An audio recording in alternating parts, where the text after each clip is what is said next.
You're listening to The Jacob Valk Show. He's breaking down the latest and greatest in sports as only he can. Follow him on Twitter at RealJacobValk. Here he is, Jacob Valk.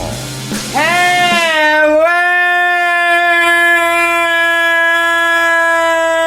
sports fans! Welcome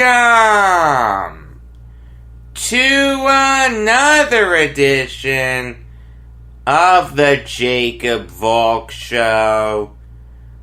I am Jacob Valk, and I have to start with maybe the most thrilling game of the NBA playoffs so far. And that is a high bar to clear because these playoffs have been great. That, of course, is RaptorsCeltics, the crazy ending. Kyle Lowry throwing a cross-court pass off a side-out. OG Anunoby catches it with 0.5 of a second left. And he hits a three to win the game for the Raptors. If you haven't seen it yet, it's on my Twitter, at RealJacobValk. I retweeted it. You could try to do that in 2K a million times. Even the new one that just came out. I don't know if you'd be able to. I mean, Anunoby was a non-factor in this game offensively. He only had 9 points before that shot. He played 45 minutes. He had only attempted 7 field goals. He wasn't having a bad game. He had 10 rebounds, 3 steals, 2 blocks. He's a defensive stopper, and he did a good job in that respect. But he was doing nothing offensively. And that was not a set play. The Celtics did a fantastic job of guarding the inbound. OG Anunoby was the last guy on earth that Nick Nurse wanted to take that shot. You know how I know that? Because it was a million miles away from Kyle Lowry. I mean, how did that pass not get stolen? How did Anunoby get it off in time? How did it go in? That was without question one of the craziest endings in NBA playoffs history. But besides that incredible pass, Lowry played great. 31 points. Didn't shoot the ball that well from beyond the arc, but I'll take it. If you score 31 points, I'm okay with you only shooting 25% from 3. Fred VanVleet woke up. He had 25. He turned the ball over 5 times. It wasn't the best game I've ever seen from VanVleet, but you know what? He's been struggling to start off this series. Marcus Smart has done a great job against him, so I'll take it. But at the end of the day, no one is going to remember what happened prior to that inbound. The incredible vision by Lowry, the ability to get it to Anunoby. I mean, realize he doesn't have a running start there. He just has to throw it in over his head and trust that he has the accuracy to deliver it. And then Anunoby with the quick shot release. It was incredible. And when you look at the Celtics, I mean, they played well enough to win. Kemba Walker dropped 29. I mean, that was the best game of the playoffs by far by him. Not even close. Jaylen Brown had a double-double. He was making himself known defensively with 4 blocks. The reason the Celtics lost this game was because Jason Tatum was really ineffective. 5 for 18 from the field, 1 for 4 from beyond the arc. He finished with only 15 points. Tatum has to do better than that. And Marcus Smart, too. If you're going to ball out in the first 2 games, you can't then regress in Game 3. And only shoot 4 for 15 from the field and 2 for 9 from beyond the arc. He finished with 11 points. I mean, I can forgive that from Smart if he's making himself known defensively, but the Raptors' guards went off. But make no mistake about it, the Celtics played well enough to win this game. If I was a Celtics fan, I wouldn't be too upset about this loss. It took a video game-like play for the Raptors to win. You've dominated this whole series up to that point. I wouldn't go too crazy. I really wouldn't. Moving on now to Nuggets Clippers. And you could tell that the Nuggets left everything out on the court in Game 7 against the Jazz. Because they had nothing against this Clippers team. I understand they were tied after 1. Neither team could make a stop defensively. But then the second quarter hit, and this game was over. At the half, the Clippers were up by 18. They had a 29-point lead at one point in the game. The Nuggets just looked gassed. They couldn't get anything going. Jokic was terrible. Murray was terrible. Millsap was terrible. Grant was terrible. Monte Morris was terrible. The whole blasted team was terrible. Gary Harris, abysmal. Michael Porter Jr., abysmal. I don't know if it was physical exhaustion or mental exhaustion, but if the Nuggets are going to win this series, and make no mistake about it, if they want to win this series, they have to win their game tomorrow. If they don't, it's over.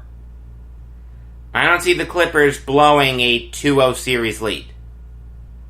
So if the Nuggets are going to win this series, they have to shake the cobwebs off. I understand that you probably are gassed. It's excusable. No one's begrudging you for feeling gassed, but you know what? You have a job to do. You had 4 months to rest up during the pause. You have the off-season to rest up. Now, it's game time. It's put up or shut up time. As for the Clippers, they had really, really big contributions from everyone who you wanted them to get contributions from. Kawhi Leonard with 29 points. What else is new? Marcus Morris had 18 points. Paul George had 19 points. Montrezl Harrell off the bench had 15 points. Even Patrick Beverley in his limited time had 8 points. He only played 12 minutes. He had 8 points. I'll take that. And in his limited time on the floor, he made himself known defensively, locking down Jamal Murray. This was a great win for the Clippers. It proves why I picked them to win in 5. And I've been saying this for a while. They're my pick to win the whole thing. I picked them before the season started, and I have to stick with them. You know what? I feel very confident in sticking with them. But now it's time to preview tonight's 2 games, and I will start with Bucks Heat. And the Bucks have to control the tempo of this game. You've been playing on the Heat's terms. this whole series. I mean, it's just that simple. If they want to win, that's what they have to do. This defense that the Heat have is incredible. Erik Spoelstra has done a sensational job. One of the most underrated coaches, if not the most underrated coach in the NBA. The Bucks like to shoot threes. We know that. They attempted the fourth most and hit the fourth most threes out of any team in the NBA. Now, they weren't the most efficient team from three this year. They were 18th in the league. But the Heat have really taken away that element of their game.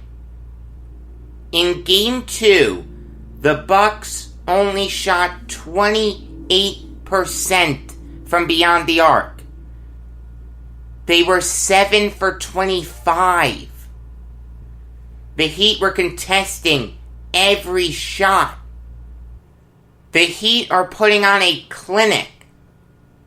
They are showing how you beat Giannis. Force him to give the ball up and contest the three-pointers that the Bucks are going to take because Giannis is dishing it. That's how the Bucks play. They let Giannis do his thing. Giannis will either score it himself or he'll kick it out. Giannis has been forced to kick it out, but the Bucks aren't converting. Namely because the Heat have been so phenomenal defensively. Chris Middleton has been abysmal from three so far this series. I understand he's leading the Bucks in points per game in this series with 25.5, but when you look at his three-point percentage, he's shooting 36.5%. In the regular season, he was shooting 41.5% from beyond the arc. The Heat have done a sensational job. The Bucks need to play this game on their terms, and the Heat need to keep doing what they're doing defensively. Let Butler take on Giannis. Let the other guys contest the threes that the Bucks are taking, and they'll continue to win. This has been a clinic by the Heat. There's no other word for it.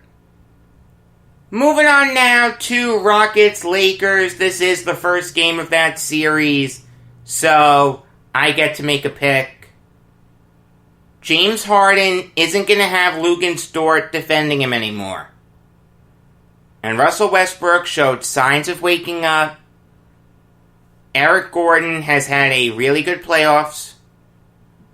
And Jeff Green has been really good as their sixth man. But at the end of the day, this matchup against the Lakers is the Rockets' worst nightmare. There's no way they can beat this team. The simple fact is, the Lakers are just too tall for them. LeBron towers over Westbrook and Harden. Anthony Davis towers over Robert Covington and PJ Tucker. Eric Gordon will get his. I think Gordon's going to have a really, really, really good bordering on great series. I think he's going to get a lot of opportunities, and I think he's going to convert on them. It wouldn't surprise me if he dropped 20 per game. Regardless of who's defending him, whether it's Kentavious Caldwell-Pope or Danny Green, I love that matchup for Gordon. But at the end of the day, he can't win a playoff series by himself. Harden and Westbrook are going to get theirs. There's no question about that. But LeBron and AD are going to have a field day against this Rockets defense. Who's stopping them? Westbrook can't stop LeBron. Harden can't stop LeBron. PJ Tucker and Robert Covington are good defenders, but Anthony Davis is going to make them look like minced meat. This is the worst case scenario for the Rockets, going up against a team with crazy, crazy size. The Rockets went all in on small ball when they traded Capella. They left themselves vulnerable against a team like the Lakers or another team with crazy size. It's going to come back to bite them here. I'm having a hard time picturing how the Rockets can win more than a game. I'm going to say Lakers in 5. Moving on now to hockey. And you know how I've said that Matthew Barzal is an infuriating player? Yes, he's great, but he has moments that make you want to strangle him. You can say the exact same thing for the team that he plays for. Because in a game where I was 98% confident that the Islanders would win, and in a game where the Islanders thoroughly outplay the Flyers, make no mistake about it, they were by far and away the better team. They were out shooting the Flyers through most of that game by 2.5. The Flyers had 31 shots in the whole game. The game went into double overtime, obviously. The Islanders had 42 shots in just regulation. If the Islanders didn't take a single shot in overtime, they still would have outshot the Flyers. Yet somehow, some way, they find a way to lose this game. I don't get it. I don't get how you can play great against this team in the first 4 games. You have an opportunity to close them out. Go to your first conference final since 1993. Something that I've never seen before with my own 2 eyes. And you face a 2-goal deficit in both games. Game 5, you're down 2 in the third. Game 6, you're down 2-0 in the first. You find a way to come back. Whoop-de-freaking-do. Both games go into overtime. Why can't this team win in overtime? This illustrious Islanders defense lays an egg. Semyon Varlamov, who's been playing out of his mind, gives up 5 goals. You hear the broadcaster saying, oh, it wasn't his fault, blah, blah, blah. He gave up 5 goals. Some of that is his fault. Yes, the Islanders' defense was not good in this game. Outside of Devon Taves and Adam Pelech, no Islander defenseman really impressed me. I mean, I don't get it. I don't understand how this series went to a Game 7. It defies all logic to me. Man, I'll tell ya, I picked the Flyers in 7. After Game 4, I was singing Trotz's praises. I was singing the Islanders' praises. I really thought this was a team that could do something really, really special. Well, they made me look like an idiot. Except in one respect. I did say Flyers in 7. You can go on my Twitter and see it. I'm not lying to you. Of course, the one thing I wanted to be wrong about, I could end up being right about. I understand the Islanders can still win this game. Alright? It's not over yet. But the Flyers have all the momentum in the world right now. Oscar Lindblom comes back. And while he didn't do anything in this game, you could tell he gave the Flyers a big jolt of energy.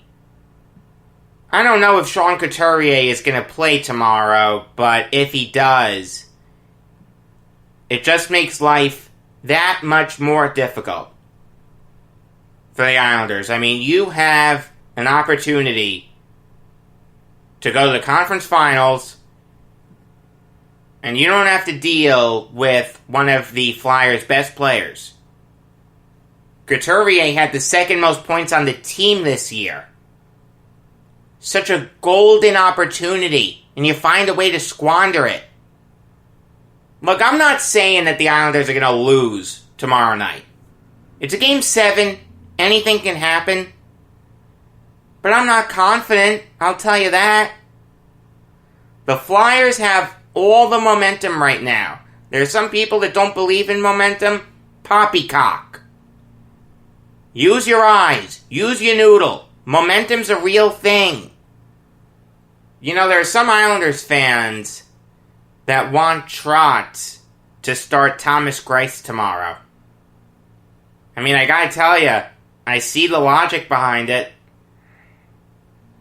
These past couple games, Varlamov has not looked sharp. And Greiss, whenever he was called upon, played well. Game 2, Varlamov lays an egg early. Greiss only gives up 1 goal. Game 4, Greiss starts. He only gives up 2 goals. There's logic behind starting Greiss. I mean, it reeks of desperation. It tells you that Trotz really doesn't have a lot of confidence in his team. But at the end of the day, this is a Game 7. We can worry about hurt feelings later. Alright, if the Islanders don't win here, I have to think about when I'm going to post my off-season preview for them. And it's going to be a busy week next week on this show. I'll get into it in the outro, but I don't want to add an off-season preview to it. So I see the logic in starting Greiss.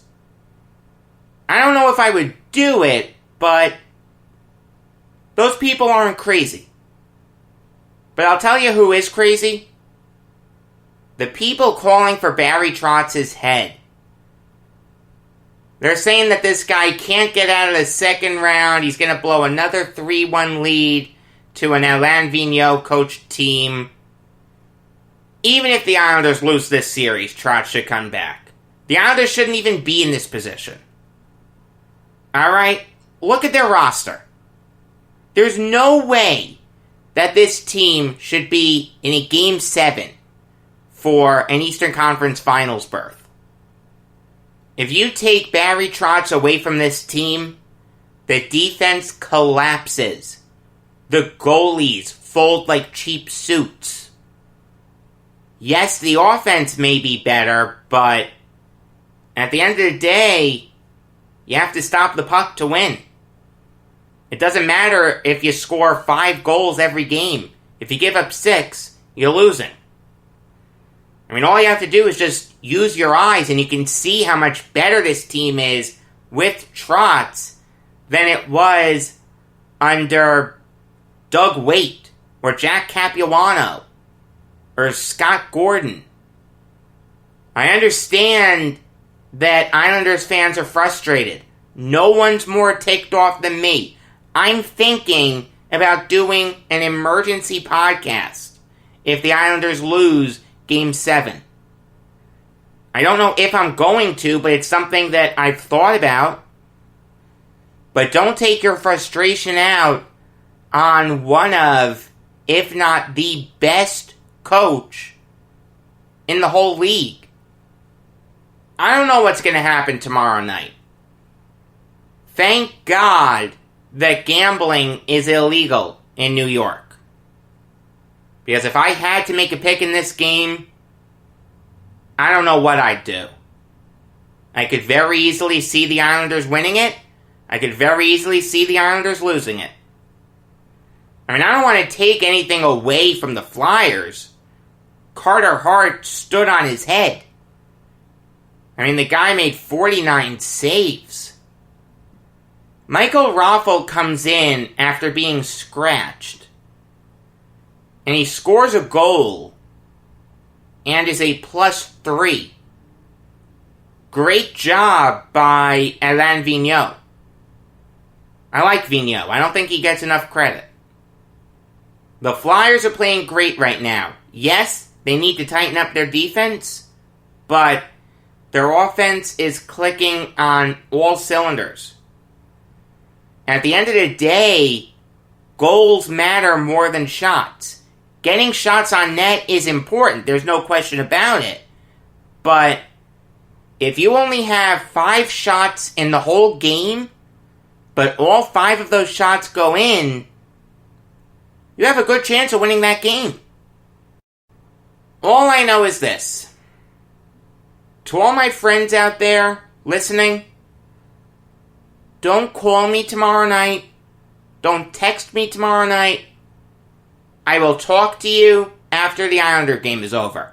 I will talk to you at intermission, but I am going to be glued into this game like I have never been glued in to a hockey game before.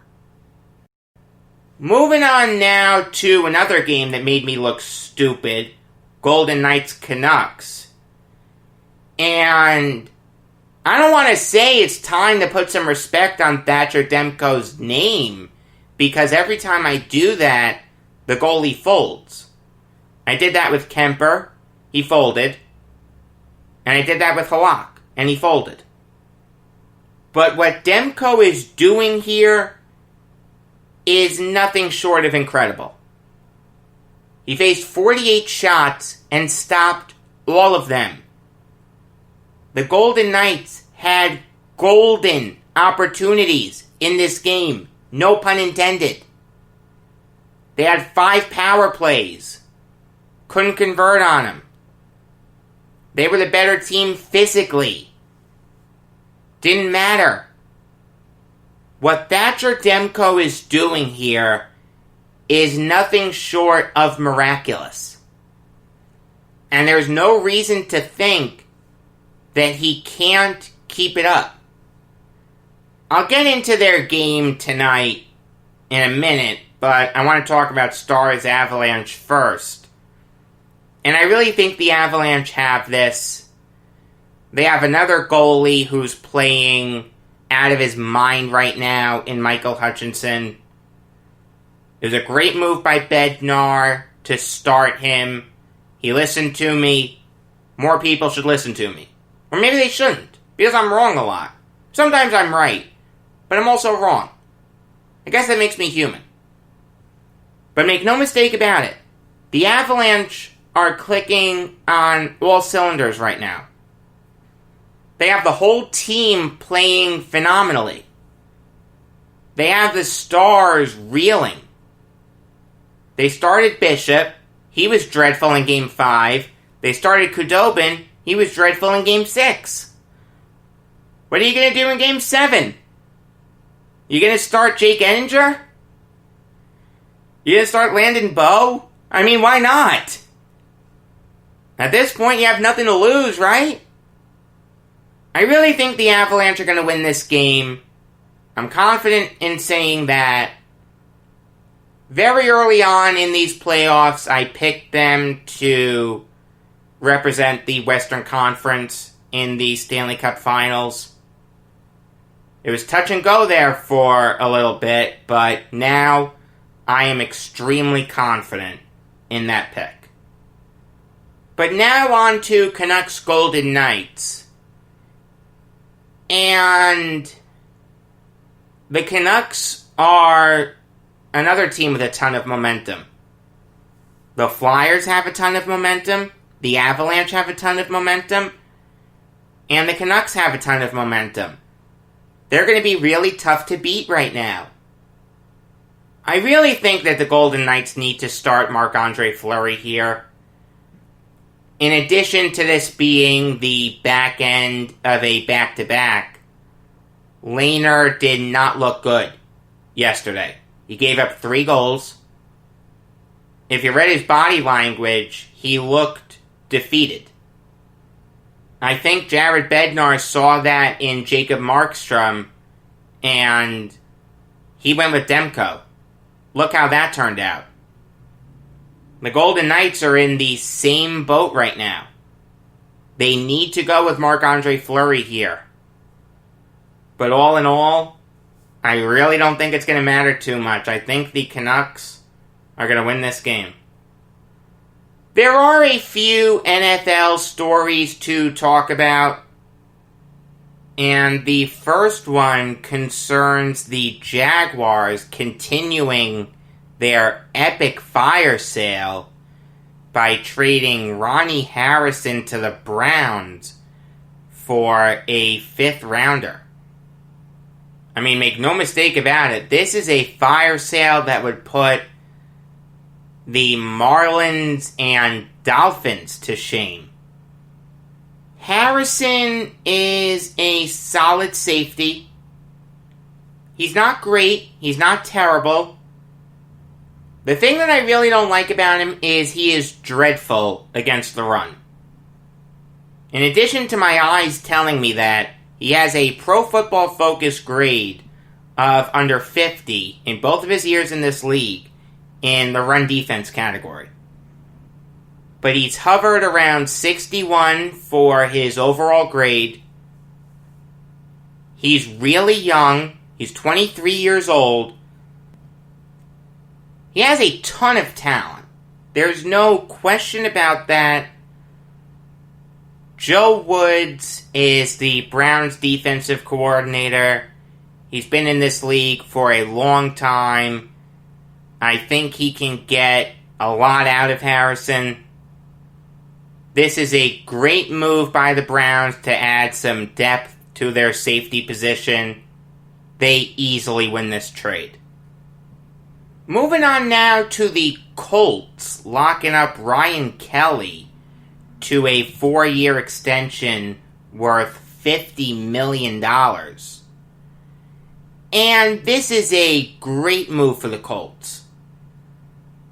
They have provided the template for how you should build an offensive line.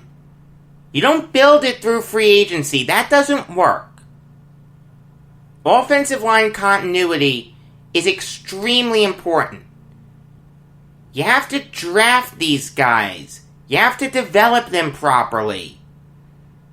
And you take a look at that Colts offensive line of Anthony Costanzo, Quentin Nelson, Kelly, Mark Lewinsky, and Braden Smith. That's probably the best offensive line in the NFL. Phillip Rivers is going to have a field day every Sunday playing behind those guys. Still weird to think of him as a Colt. This contract makes Kelly the highest paid center in the NFL in terms of AAV, and the 3rd highest paid center when you look at total value, behind Brandon Linder and Cody Whitehair. That is more than fair for Kelly. This guy has been great ever since he entered the NFL. Last year, he had a 73 overall grade according to Pro Football Focus. 2017, he missed 9 games. So, it's fair to exclude that season. So when you exclude that, he's never had a Pro Football Focus grade worse than 72.4. That was his rookie season. This is a great move for the Colts. It locks up a great young center for a long time. Chris Ballard has done a sensational job with the Colts. Moving on now to the Washington football team cutting Adrian Peterson. And this is stunning. Make no mistake about it. This is so far out of left field, we're in the parking lot. Peterson was supposed to be their lead running back this year. Yeah, he was going to be spelled by guys like Peyton Barber and Bryce Love and Antonio Gibson and maybe J.D. McKissick. But even in his advanced age, he still had a really good year. Rushed for 898 yards and 5 touchdowns. It's not great, but it's not terrible. In 2018, he was a 1,000-yard back. This makes no sense for Washington. Bryce Love has a ton of talent, but can you trust him to stay healthy? I don't know. Antonio Gibson was really exciting at Memphis, but I don't think he can be the lead running back right away. He's not Cam Akers or Clyde Edwards-Helaire. Peyton Barber's not a bad player, but he's a 1B running back at best. I don't get this for Washington at all. It makes no sense whatsoever. And off the top of my head, when I think of teams that can bring Peterson in, the Jaguars. I mean, they just cut Leonard Fournette. The Bears make sense. I'm not sold on Tariq Cohen and David Montgomery. This is bizarre. There's no other word for it. This is just really nuts. Typical Washington. Like I said, next week is going to be a really busy week. Obviously, you're going to get the weekly New York Yankees show. Hopefully, they'll give me something positive to talk about. It's been a tough couple weeks. If the Islanders lose tomorrow night, you're going to get an off-season preview. Maybe on Tuesday, I'll aim for that. But please don't quote me on it. It'll be in the evening, obviously. On Thursday morning, you're going to get a 2020 NFL season preview. And on Friday evening, you're going to get a New York Jets season preview. But don't worry, I'm not excluding the regular episodes of the Jacob Valk Show from the fun. On Wednesday, you're going to get an interview that I'm going to do with Jeff Benedict, the author of a book on the Patriots dynasty. On Thursday, you're going to get an interview with David Fleitz, the author of a book on Eddie Siccotti. And on Friday, you're going to get an interview with R.A.R. Edwards, the author of a book on deaf players throughout the history of Major League Baseball. So lots of big stuff coming your way. You definitely want to subscribe to this show wherever you're listening. iTunes, Spreaker, YouTube, wherever. Until next time, I am Jacob Valk saying that my arm doesn't hurt, my forearm does.